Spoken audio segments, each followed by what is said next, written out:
శ్వాసకు ఆయుష్షునకు గల సంబంధము. నాయన శంకరభట్టు. కలియుగంలోని కలి అంతర్దశ 5000 సంవత్సరములకు అంతమగును. ఆ తదుపరి కొంతకాలము సంధికాలము.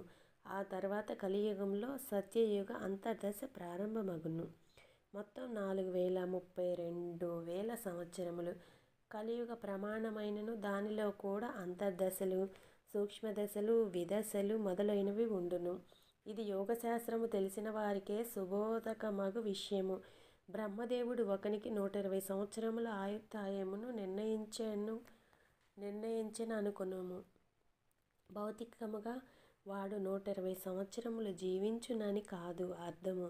120 సంవత్సరములలో ఎన్ని శ్వాస ప్రశ్వాసలు సామాన్య స్థితిలో తీసుకొనుటకు వీలుండునో అన్ని శ్వాస ప్రశ్వాసల కాలము ఇయ్యబడినదని అర్థము.